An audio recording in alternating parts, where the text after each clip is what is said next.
আজকে আমাদের আন্দোলনের প্রতিবাদ সভা ছিল 10:30টায়। আমরা 10:30টায় শুরু করেছি।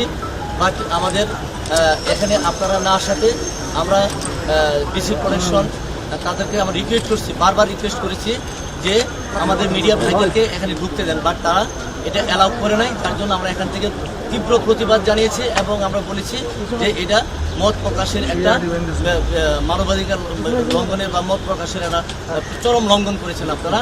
আমাদের কথাটা সারা বাংলাদেশের 18 লক্ষ কর্মচারীর মধ্যে আমরা ছড়াই দিতে পারিনি। যাই হোক, এবার আমি কর্মসূচিতে আসি। আমাদের 10:30 যথাসময় আমাদের কর্মসূচি শুরু হয়েছে। আজকে সমগ্র সচিবালয়ে কর্মকর্তা কর্মচারীদের এখানে ঢল নেমেছে, কারণ প্রত্যেকের গায়ে এখন প্রত্যেকের একটাই দাবি, এই কালো আইন বাতিল করতে হবে। আমরা বাতিল চাই, আমরা ঘরে ফিরতে চাই। বাট যতক্ষণ পর্যন্ত আমরা এই কালো আইন বাতিল না করবো, কোনো অফিসিয়াল অর্ডার না পাবো, ততক্ষণ পর্যন্ত আমাদের ঘরে ফিরে যাওয়ার কোনো সুযোগ নেই। আজকে আমরা 2-1 নেতৃস্থানীয় ব্যক্তি আমরা কর্মসূচিকে একটু হালকা করতে চেয়েছিলাম, বাট আমাদের সকল পর্যায়ের কর্মচারীদের পক্ষ থেকে এমন প্রেশার ছিল যে হালকা করার কোনো সুযোগ ছিল না।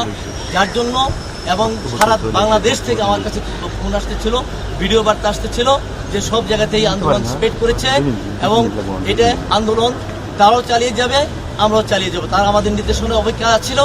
আজকে এখন যেহেতু আপনারা আসছেন, আপনাদের মাধ্যমে সমগ্র দেশবাসীদের যত সরকারি সেক্টর আছে সবার কাছে আমার অনুরোধ, আপনারা আমাদের নির্দেশনা মোতাবেক আমরা যতক্ষণ পর্যন্ত এই কর্মসূচি প্রত্যাহার না করবো ততক্ষণ পর্যন্ত সমগ্র দেশে আপনারা এই আন্দোলন চালিয়ে যাবেন। এবং আমি আজকে বিশেষ করে একটা কথা বলেছি মাননীয় প্রধান উপদেষ্টা সহ উপদেষ্টা পরিষদের সকল সদস্যের কাছে এবং সচিব মহোদয়ের কাছে আমরা বিনীত অনুরোধ করেছি যে আপনারা আমাদের এই দাবি বাস্তবায়ন করলেও আপনাদের কোনো লাভ নাই, বরং এটা কী হবে, এই আইনটা যদি, এই অধ্যাদেশটা যদি আপনারা রেখে যান তাহলে কি হবে, এই অসাধু কিছু কর্মকর্তা এটাকে অপপ্রয়োগ করবে। এতে আমাদের কোনো লাভ নাই, সরকারের কোনো লাভ নাই, লাভ হবে কিছু অসাধু কর্মকর্তাদের। এটা আপনারা নিশ্চিত থাকেন, এই আইনটা যদি তারা বাতিল না করে এই আইনের অপপ্রয়োগ শুরু হবে। ইতিমধ্যে কালকে আমি আপনাদেরকে জানিয়েছি 4-5টা মন্ত্রণালয়ে অপপ্রয়োগ শুরু হয়েছে।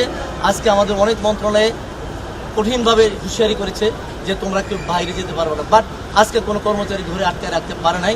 আমার দৃঢ় বিশ্বাস আগামী দিনগুলিতে আন্দোলন আরো তীব্র আকার ধারণ করবে যদি সরকার এটাকে পদক্ষেপ নেয়।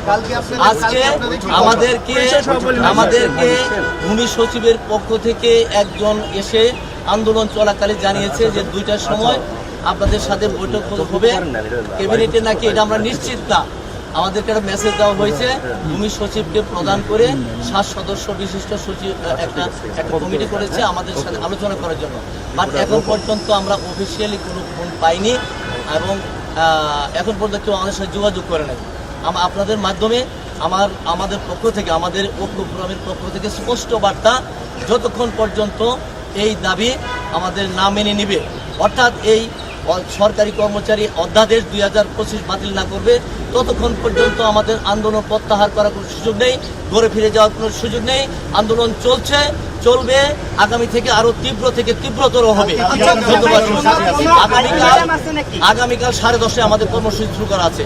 আজকে যদি কোনো ভালো কোনো সংবাদ আমরা না পাই এই সভা থেকে, যে আলোচনা সভা হওয়ার কথা, তাহলে আমাদের কর্মসূচি আগের মতো চলবে এবং সারা দেশে এটা স্প্রেড করবে। আপনাদের মাধ্যমে একটা অনুরোধ করতে চাই, আমরা বিশেষভাবে আজকে জানতে পেরেছি প্রধান উপদেষ্টাদের দেশে বাইরে যাওয়ার কথা। আপনাদের মাধ্যমে প্রধান উপদেষ্টার কাছে বিনীত অনুরোধ, আপনি যাওয়ার আগে এই বিষয়টা নিষ্পত্তি করে গেলে এই 18 লক্ষ কর্মচারী সুন্দর পরিবেশে সুশৃঙ্খলভাবে তাদের অফিসে বসে কাজ করবে। ইনশাল্লাহ আমরা আপনাকে সহযোগিতা করব, সার্বিক সহযোগিতা করব। আমরা ঘরে ফিরে যাব, আমরা কাজে মনোযোগ দেবো। আর যদি এটা অনিষ্পন্ন অবস্থায় রেখে যান, এই আন্দোলন চলতেই থাকবে, একটা বিশৃঙ্খল পরিবেশ বিরাজ করবে। আমরা এই বিশৃঙ্খল পরিবেশ আমরা করতে চাই না, দেখতেও চাই না। আমরা আপনাদের সহযোগিতা করতে চাই, আপনাদের পাশে থাকতে চাই, বাট তার আগে আমাদের এই কালো আইন প্রত্যাহার করার একটা সুস্পষ্ট ঘোষণা আমরা পেতে চাই। আজকে বেলা 4টা হ্যাঁ, কর্মবিরতি ঘোষণাটা আসবে। আমরা আজকে 2টায় সভাটা হবে, আলোচনাটা হবে। আলোচনা করে আমরা কর্মবিরতি যাব না কি করবো, এটা আমরা ডিসিশন দেবো। বাট আগামীকাল 10:30টায় কিন্তু আমাদের কর্মসূচি চলবে। আচ্ছা, আপনাদের আইন কাছে উপদেষ্টার সাথে আপনাদের বসার কথা বলেছিলেন গতকালকে, সেটি কি ক্যান্সেল হয়ে না গেছে? হয় নাই, উনি আর আমাদেরকে সময় দিতে পারে নাই, এখন পর্যন্ত আমরা তার কাছ থেকে কোনো আলোচনা, কোনো প্রস্তাব পাইনি।